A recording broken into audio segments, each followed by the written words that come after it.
Mateo Kapitulo 7.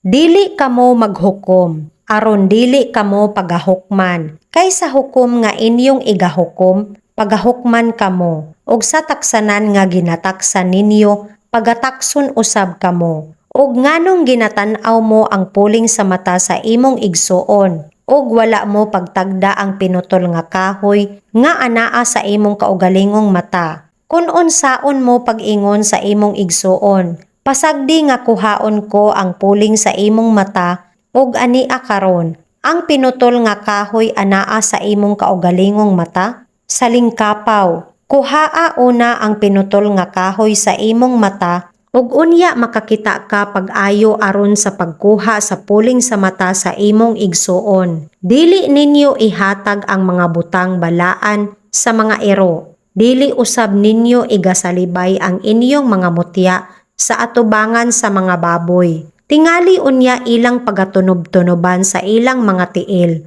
ug sa pagsumbalik kaninyo, ilang pagakunis-kunison hinuon kamo, pangayo kamo, ug kamo pagahatagan, pangita kamo, ug kamo makakaplag, pagtuktok kamo, ug kamo pagaablihan. Kay ang tanan kadto nga nagapangayo makadawat, ug ang nagapangita makakaplag, ug ang nagatuktok pagaablihan. Kung kinsang tawhana kaninyo, nga kung ang iyang anak mangayo og usa ka tinapay, iya bang pagahatagan siya og usa ka bato? Og kung pangayuan og usa ka isda, muhatag ba siya og usa ka bitin? Busa kung kamo nga mga daotan mahibalong muhatag mga maayong gasa sa inyong mga anak, dili ba labi pa ang inyong amahan nga atua sa langit magahatag og mga maayong butang niadtong mga nagapangayo kaniya? Busa, ang tanan nga mga butang nga buot ninyo nga pagabuhaton kaninyo sa mga tawo, buhata usab ninyo kanila,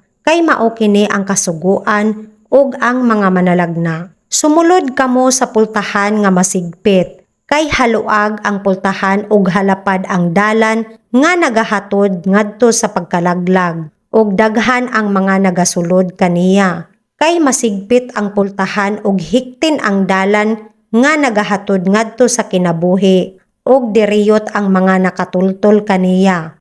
Magmatngon kamo sa bakakong mga manalagna nga moanha kaninyo nga nagasapot sa pagkakarnero. Apan sa sulod nila, sila mao ang mga lobo nga manunukob. Tungod sa ilang mga bunga maila sila ninyo. Makakuha ba ang tawo og paras gikan sa mga sapinit, kun igos gikan sa mga bunglayon? Sa maong pagkaagi, ang tanang maayong kahoy magadala og maayong mga bunga, apan ang daotang kahoy magadala og mga daotang bunga. Ang maayong kahoy dili makadala og daotang mga bunga. Ang daotan usab nga kahoy dili makadala og mga maayong bunga. Ang tanang kahoy nga wala magadala og mga maayong bunga, ginapulod o ginasugnod sa kalayo. Busa tungod sa ilang mga bunga, maila ninyo sila. Dili ang tanan nga nagaingon kanako, Ginoo, Ginoo, makasulod sa gingharian sa langit. Kundili kadtong nagabuhat sa kabubuton sa akong amahan nga atoa sa langit. Daghan ang magaingon kanako ni adtong adlawa, Ginoo, Ginoo, wala ba kami magpanagna tungod sa imong ngalan? Og tungod sa imong ngalan ginahinginlan namo ang mga yawa? Og tungod sa imong ngalan ginabuhat namo ang daghang mga katingalahan? Og unya pagasaysayan ko sila. Wala ko gayud kamo maila. Pahalayo kamo kanako, mga mamumuhat sa kadautan. Busa, ang tanan nga nagapatalinghog ni ining akong mga pulong, og nagatuman kanila, igapakasama ko sa usa ka mabuot nga tawo nga nagatukod sa iyang balay sa ibabaw sa bato nga banteles, og nag-ulan og nagbaha ang mga sapa, og mihuyop ang kahanginan, og mihampak batok ni adtong balaya, og wala kini mapukan.